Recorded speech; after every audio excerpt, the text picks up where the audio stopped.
had a baby. Oh. Oh my goodness. All right. It's a boy.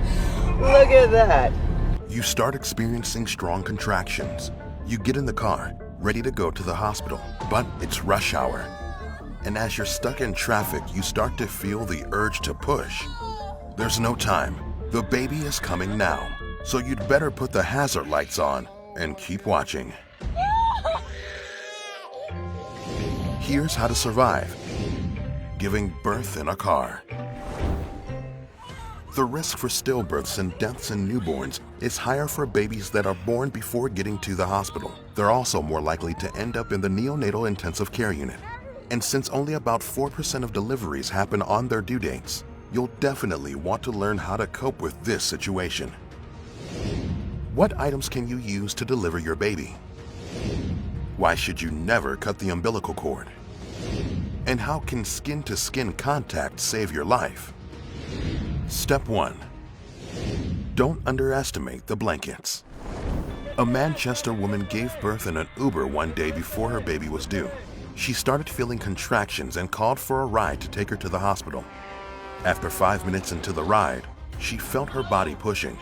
The driver pulled up outside a nearby medical center, but the baby's head was already visible, and the woman wasn't able to move, so she gave birth in the front seat of the car. The doctors brought the woman and her baby inside and called for an ambulance. While they waited, the baby's temperature started dropping. Since there weren't any blankets at the center, the mom put her baby under her t-shirt. Luckily, the baby was okay, but it would be safer to give birth in a car if you carry an emergency bag with items like pillows to make the mother comfortable in the car, a water bottle for washing your hands, and blankets to wrap the baby in.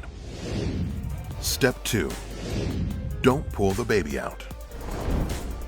Imagine a woman's in labor and you're driving her to the hospital, and you realize that despite your best efforts, you won't get there in time.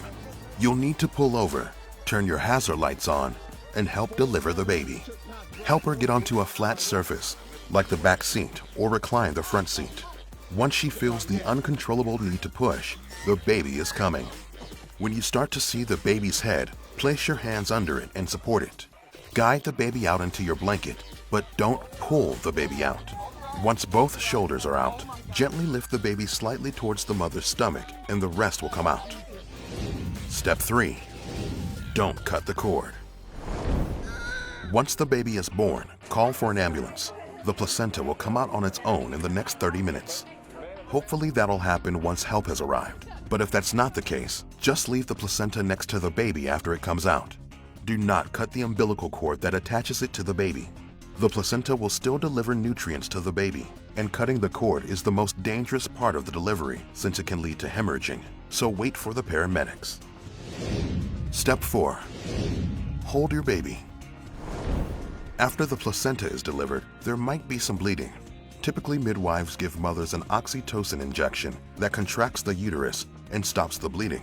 But since you don't have that, place the baby on the mother so they are skin to skin. This will release oxytocin and help lessen the bleeding. Step 5. Listen to your body. Births happen all the time, all over the world. And while it's essential to be prepared, it is also important to remember that the mother's body knows how to do the job. If you start giving birth, stay calm and listen to what your body is telling you. It knows when to push and when to stop. Once you and your baby are in the hands of medical professionals, let them take care of the situation. Congratulations, you just gave birth in a vehicle. Now you feel like you can survive anything. But remember, feeding and changing your newborn is going to keep you up all hours of the night. Soon you'll realize that you're barely getting 3 hours of sleep per night. What can you do to survive the rest of your day? Find out here on How to Survive.